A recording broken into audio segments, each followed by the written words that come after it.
Nga po nasabi namin ng aking partner ay makakasama po natin sa ating programa si Senator Panfilo Ping Lacson, miyembro po ng Senate Minority Bloc at chairman ng Senate Committee on Electoral Reforms and People's Participation. Good morning po, Sen Ping. Welcome po sa Anong Ganap. Good morning po, Senator. Yeah. Good morning. Good morning.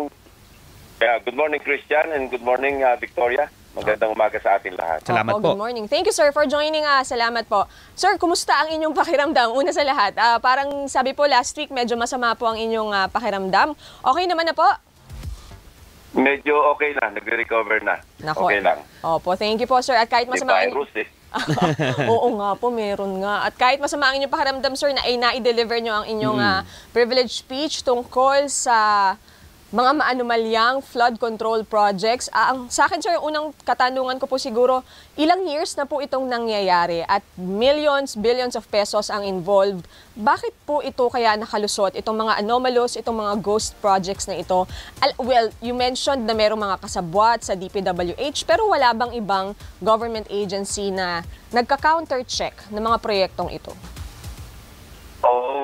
Alam mo, it took the fourth zona ng presidente, no, to awaken and make and get the nation involved, no, para i-monitor, i-report itong mga napakarami na ngayon nagre-report. Alam mo, inaasahan ko nung kami nagpe-prepare ng privilege speech, sabi ko, i-check natin mabuti ito. Diyan na ipa-fact check tayo ng major ito ng mga netizens. Totoo nga, marami na nag-check.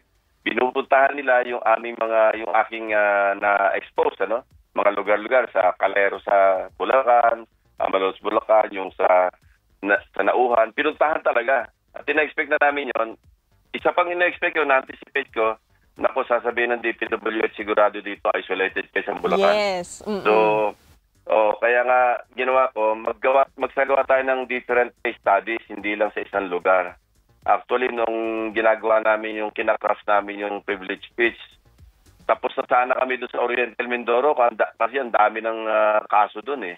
Pero sabi ko, hindi, mag-random sampling tayo sa ibang lugar, baka sabihin isolated case ito. Pero paano nakalusot itong mga ganitong projects, Sen? So kulang ng checks and balances talaga, even from other government agencies?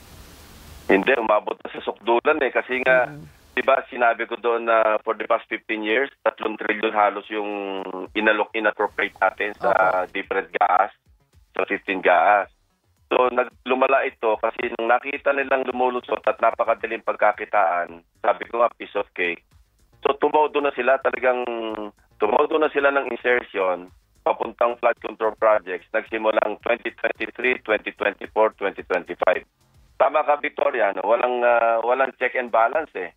Kasi nahirati na yung mga mambabatas, kausap na yung DPWH, pagkatapos mga kontraktor. Pag nagsama-sama yung tatlo na yan, at nagkausap-isip sila, nagkasundo-sundo, paano lalabas yung katiwalian? Opo. Sir, doon sa dami ng case studies na inyong nabanggit, ano yung pinaka nakakagimbal para sa inyo na inyong nadiskubre dito sa inyong investigation? Nung una, akala ko pinakamalala na yung sa Oriental Mindoro. Kasi ilang bayan din yun eh. Baco, yung Apitong, Barangay Apitong, ano? At saka yung Nauhan. Ano? So, nung sinuyod namin yon, nakakita kami sa sitio dike na hanap kami ng hanap doon sa proyekto na nandun naman sa DPWH website. Kasi malinaw naman doon completed. October 2024. Meron doon completed ng February 2025. Pero walang makita-kita hanggang sa in-interview na ng team ko yung mga residente dito, yung mismong barangay official. At tinatanong, alam mo, mag-ama yung nagpalit na barangay captain doon eh. Sabi nung ama, ako yung dati, anak ko ngayon, wala kami naramdaman dito na nagkaroon ng construction o nagkaroon ng flood control project. Pero sa record, nakalagay, merong completed. So, yun yung mga, kala namin, yun na yung shocking. Pero nang magawin na kami sa Bulacan, talaga mas grabe. Yun ang sinasabi ko, pinaka-notorious. Opo, kasi yun yung pinakamarami. Oo, ang ghost projects doon hindi lang namin pinuntahan ng lahat. Mga 30. You can just imagine. Grabe. Opo. Senator, as much as yung iba sa atin siguro ayaw nang magturuan kasi gustong resolbahin na yung problema, pero obviously merong dapat managot dito at nakakagulat po yung inyong inireport na kung pag-uusapan natin ng budget, merong cut per cut. May mga dinadaanan yung budget at parang maliit na porsyento na lang yung napupunta doon mismo sa proyekto. So palagay po ninyo, sino talaga ang unang-unang dapat po na magpaliwanag o managot at panagutin po dito sa ganito naging sistema po natin sa budget ng mga flood control projects? Well, una, yung frontline agency, yung DPWH. Ano? Ang pangalawa, yung mga mababatas. Kasi ito, talagang turuan ito kasi hindi natin ma-identify hanggang sa ngayon kung sino yung mga proponents ng mga insertions. Kasi wala naman record dito. Mabuti na ngayon, meron kaming pinalabas na o inadapt, at least sa Senate, hindi ko alam na adapt na rin sa House, yung concurrent resolution na kung saan gagawin na naming transparent kasi lumakas na yung panawagan Nagawin na natin transparent yung budget deliberations. Pero hindi pa rin fully transparent kasi hindi nakasaad doon kung i-identify ba namin yung mga proponents ng lahat ng insertions. Kasi yun ang pinakamainam Dahil pag alam ng mga senador, alam ng mga congressmen na lahat ng insertions nila, maski ano pa yan, flood control pa yan, o maski anong infrastructure, o maski anong social services na appropriation, at alam nila matuturo pabalik sa kanila, sila na mismo magbabantay kung paano i-implement Kasi puputok at pag pumutok, babalik sa kanila, matuturo sa kanila. Pero sa ngayon, napakadaling tumanggi Maski ikaw, sila na mismo nag-insert, alam nilang walang record. Sasabihin lang, hindi ko alam yan. Opo. At parang lumalabas po doon sa inyong investigation na parang well-orchestrated ito kasi bukod doon sa sinasabing mga district engineers, meron ding nagiging cut yung mga miyembro ng Bids and Awards Committee. Meron din ang COA na sila dapat ang sumisilip dyan sa mga proyekto at budget na yan. Yung COA, mga resident COA yan palagay ko. Dahil alam mo, two steps pa nga yung pag-monitor niyan Kapag nag-implementa yung district engineer sa kanyang engineering district ng isang project, halimbawa magpe-prepare siya na tinatawag na project designation order kasi nandiyan na yung budget ginagawa nga rito, kaya kung mapasin nyo, nakaatado ng pare-pareho yung tawag ko nga doon district o tawag nila, inadapt ko lang naman yung terminology nila na pati ang presidente, di ba, na-alarma siya kung bakit hindi po pwedeng iba-iba disenyo, iba-iba yung specs, iba-iba yung lugar, iba-iba naman yung haba ng yung linear meters. Pero bakit parang iisa talaga yung similar, eksaktong pare-pareho yung alokasyon. So, ang nangyayari kasi, may threshold kasi yung level ng threshold ng kung sino mag-iimplementa. Pagka sa District Engineering Office, 50 to 150 million. Pag lumampas ng 150 million hanggang 400 million, doon na yan sa regional office. At above that, sa central office na. So, pag tinambakan ng isang congressman halimbawa o isang senador, ang isang distrito ng halimbawa 5 billion, bahala ka na dyan. Kung magkausap yung legislator at saka yung district engineer, kasi alam naman natin karamihan ng district engineer ang nagpapa-appoint dyan, nakikiusap na ma-appoint dyan, mga district representatives sa kakausapin yung DPWH. So, bata-bata system yan. Pag nagtampak ng 5 billion, bahala ka na dyan, iaatado na yon ang hindi lalampas ng 150 million. So, yun nga, yung hubris, alam mo, na hindi man lang nilagyan ng konting discrepancy sa amount para mas madali makilala kasi ang tawag nga doon district para kilala kung sino yung proponent. Akin yan. Kung sa ibang mga medyo makikialam, kay ano yan, kay congressman yan kasi pag ganyang amount, madali matandaan, ika nga. So, ganun na nangyayari. Ang problema, ang naging malaking problema sa Bulacan, naging sindikato na nga. Pagka nagbigay na ng project designation order, ang susunod doon, mag-a-appoint na siya, magde-designate ng project engineer.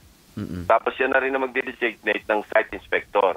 Yung site inspector, ito yung every step of the way, siya dapat yung nagmo-monitor, tinitingnan kung tama yung design, tama pag-implementa ng kontratista. Kasabot na rin yung kontratista na in the first place, wala rin naman magagawa kasi yun dealings nila doon sa district engineering office na yon. So pagka hiniram yung kanilang lisensya, ito na nga naging abuso. Hiniram yung lisensya, ang nag-iimplementa na, mismong yung district engineer na. Mhm. So, hindi naman makaangal yung kontratista kasi sa susunod, hindi siya pagbibigyan kundi siya makikisama. Yun, lumala na lumala. Kaya nga, ganun nangyari na nakatakawa na, hindi na nagkasya doon sa 36% o 35% na lang ang matitira sa proyekto.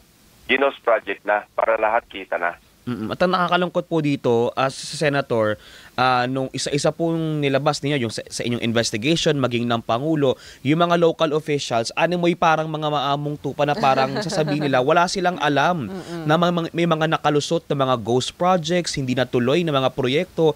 Pwede ba? Posible ba yun? Pwede ba yun, sir? Kapanipaniwala ba yung gano'n? Hindi nila nababalitaan nangyayari sa nila, kinasasakupan? Kasi pag may construction, di ba, kumukuha sila ng permit sa munisipyo o kaya sa City Hall.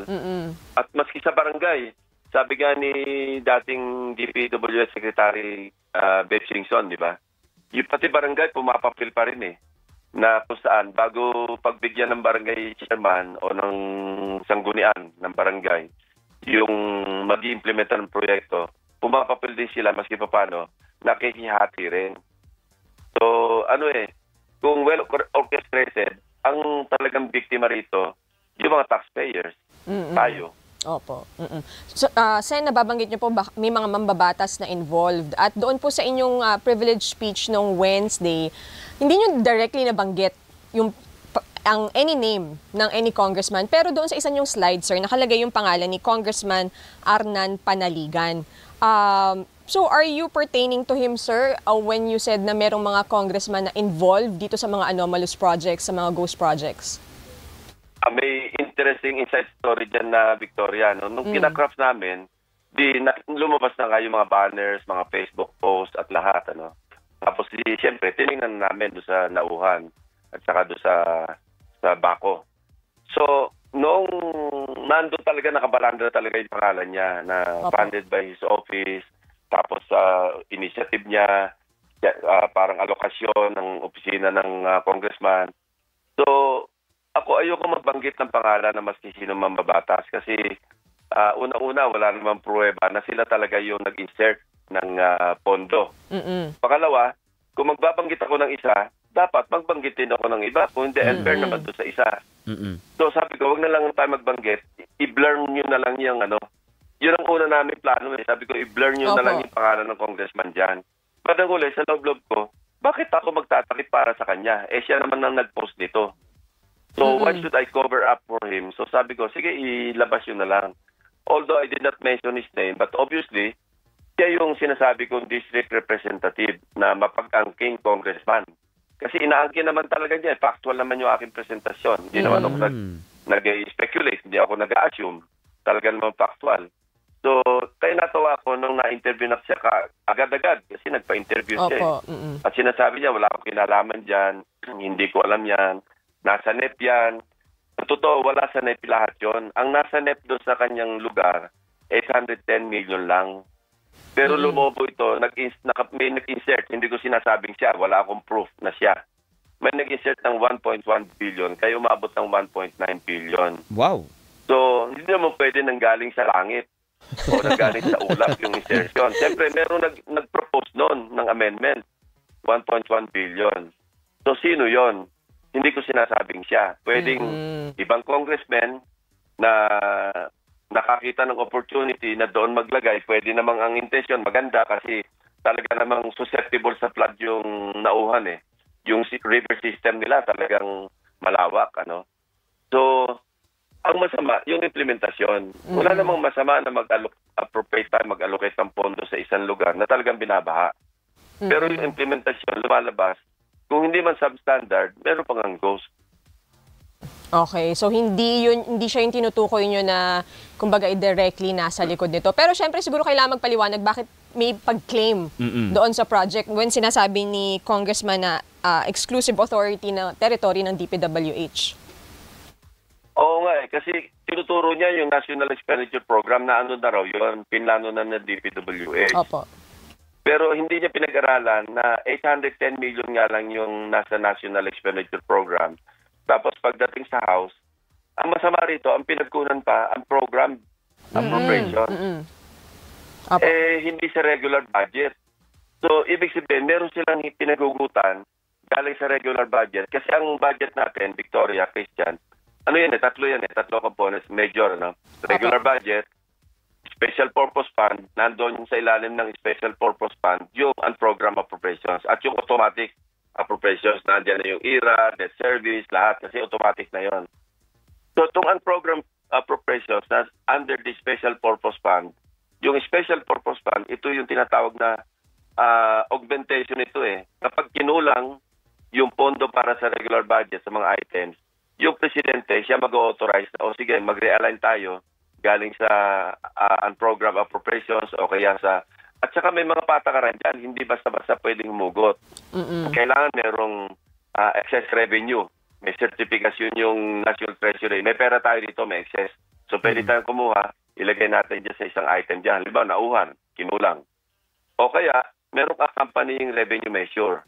Merong na ipasang batas na may koleksyon, pwede lagyan ng pondo. Pangatlo, merong approved loan na paghuhugutan. Merong loan na na-approve, paglalagyan, ilalagay doon sa mga foreign assisted project. So, may mga patakaran pa dyan at saka hindi ganun kadali. Pero bakit napakadaling makakuha from unprogrammed fund, dinala sa nauhan? Sino yung mga nasa likod yan? Opo. Sir, nabanggit nyo nga po may mga congressman na possible baka involved dito sa mga anomalous projects. Natisod nyo po ba kung may mga senador din na baka may connection sa anomalous projects, anomalous flood control projects? Ganito na lang sabihin ko, maaring mayroon. Kasi maaring mayroon din congressman. Ako naman, napigbabasihan ko sa congressman, nung start ng 19th Congress, may kausap akong congressman. This was 2022, no? Kwentuhan kami tungkol sa buhay-buhay hanggang sa natanong ko lang, teka nga pala, ilan na ba yung contractor dyan sa inyo? Ang sagot sa akin, teka, ang huling bilang ko nasa 67. Hindi naman rin nagpurso na, sino-sino yan? Kasi more or less, may idea naman ako kung sino yung iba. Pero hindi ko na tinanong, bigyan mo nga akong listahan ng 67 kasi at that time, wala naman akong interest masyado. So, kaya nabanggit ko na meron talagang mga contractor na naging congressman, may mga congressman naging contractor. Eh, talaga yung medyo masama kasi conflict of interest na yon. Kasi anong nangyayari, pagka contractor na yung congressman, siyempre, maghahanap siya ngayon ng mga proyekto na paglalagakan, kasi congressman siya, pwede siya mag-introduce ng amendment o insertion. So, kung saan yung meron siyang interest, halimbawa, nandun nakadeploy yung mga equipment niya, doon siya maglalagay ng pondo para na sa ganun, makopo niya yung proyekto doon. Hindi naman nakapangalan sa kanya yung construction company. Pero alam naman ng taga-Rong na siya talaga yung may-ari. No? Kaya ngayon, kailangan talaga pag-aralan natin, kailangan integrated talaga itong pag-aaral. At saka yung audit na gagawin, dapat extensive enough, comprehensive enough, hindi lang yung, kaya naano ako doon sa comment na isolated case. Ibig sabihin doon, walang intention yung secretary ng DPWH para magsagawa ng malawakang internal audit. Kasi isolated, doon lang siya magpo-focus. Hindi lang naman talaga isolated yun. Integrated case ka ito ng napakarami lugar ngayon, naglalabasan sa mga, kayo na mismo, di ba, pagka nagpupunta kayo sa field para mag-imbestiga at gamit na ngayon yung sumbong sa Pangulo.ph website. At nakakatuwa kasi doon talaga kami rin nag-umasa ng malaki. Kasi nung una, nang wala pa yun, hindi pa nalulaunch yun, nagtatrabaho na kami. Pagka yung, alam mo yung DPWH, may ugali rin ito pagka yung malapit-lapit na yung budget deliberation, lalo ng ahensya nila. Laging down yung website nila Yan ang nireklamo sa akin ng aking mga staff set, down na naman ang website ng DPWH. Hirap mag-access. Apo. Sir, sorry, balikan ko. Sabi niyo po possible din na may senators na involved. Bakit po kaya? Kasi may mga nag-insert din mga senador Kaya yan nga yung pinaglalaban ko nung ina-adapt namin yung concurrent resolution. Sabi ko, sa chairman ng Finance Committee, si Senator Gatchalian, kasi sabi niya, i-upload yung second reading, i-upload yung third reading, i-upload yung, marami siyang sinabing i-upload. Sabi ko, pwede bang i-upload din natin yung identities ng ating mga kasamahan na nagpo-propose ng amendments or insertions? Ang napagkasundoan namin, hindi siya pumayag kasi nga, ang explanation niya, may mga kasama tayo, kapag nag-introduce ng amendment, ano lang, dagdag lang ng dagdag. Hindi naman in-identify kung saan huhugutin.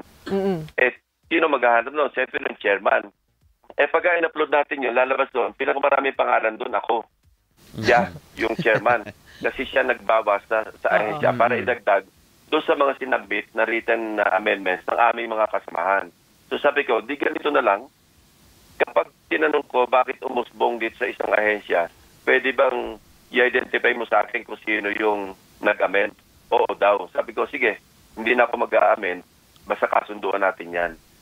So, yun ang sa akin, yun ang bottom line eh. Pagka when we say fully transparent ang deliberation ng budget, dapat fully transparent talaga. I-identify natin, i-disclose natin sa publiko kung sino yung mga responsable mismo sa mga individual amendments. Kasi nangyayari sa Senate, halimbawa, Christian Victoria, no? Yung chairman ng Finance Committee, magko-caucus kami, submit nyo na yung mga, pag dumating na yung period of individual amendments, submit nyo na yung mga amendments nyo. Wala itong minutes, wala itong floor, record sa plenary na kung sino nag-introduce. Sa House, mas grabe. Kasi ang dami nila, nagkikreate sila ng small committee. Sila nangangasiwa, kinakalap na yung mga amendments ng mga individual members. Kami, 24 lang. Parang small committee na rin kami. So, yun ang masama. Kasi pag hindi identified kung sino nag-introduce, malakas ang loob nila, maski 10 bilyon, magpapasok sila. Sa gitna po ng mga issue nga po ngayon sa flood control, may mga nananawagan po na tanggalin na o palitan na po sa pwesto si Secretary Manny Bonoan.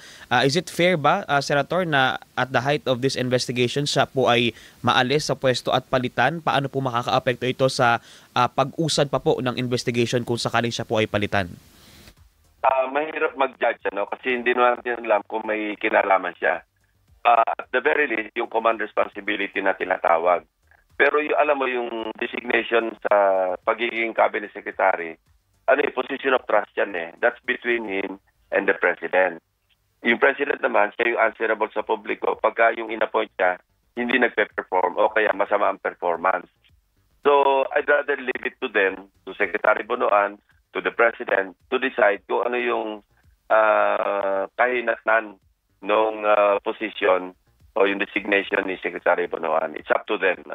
Ayoko makialam doon sa kanilang punto kasi hindi saklaw ng aking job description yun, ika nga. At Sen, panghuli na lang pong katanungan. Sa mga susunod na araw, meron pa po ba kayong ibang isisiwalat? May mga papangalanan po ba kayong congressman o senador na possible nasa likod ng anomalya? Ang nakakatuwa kasi nagising yung ating mga mamamayan. I'm sure busy-busy na yung website ngayon ng Pangulo. So, at marami na rin media ang naging conscious na pinupuntahan yung mga lugar-lugar na mas hindi namagay sa privilege speech. Sila na mismo nag-verify. So, kung wala kami makikitang bagong modus operandi, wala kami makikitang napaka-shocking o kaya mga bagong revelasyon na directly involved yung senador man o kongresista o malalaking tao, baka hindi na makiki-report na lang kami doon sa at saka kung merong committee hearing ang Blue Ribbon sa mga future investigations, isi-share ko na lang yung aming iba pang findings. Pero kung malalaki yung aming matutuklasan pa, baka nga magkaroon ng part 2. Okay. Abangan po namin ng part 2, sir, if ever. Thank you so much po, Senping. Salamat po ng marami. Thank you. Salamat, sir. Thank you, Victoria, Christian. Salamat. Thank you po. Mabuhay po kayo. Ako, napaka-juicy ng ating usapan. Kasama po Bitin si nga Senator. eh. Oo nga, bitin.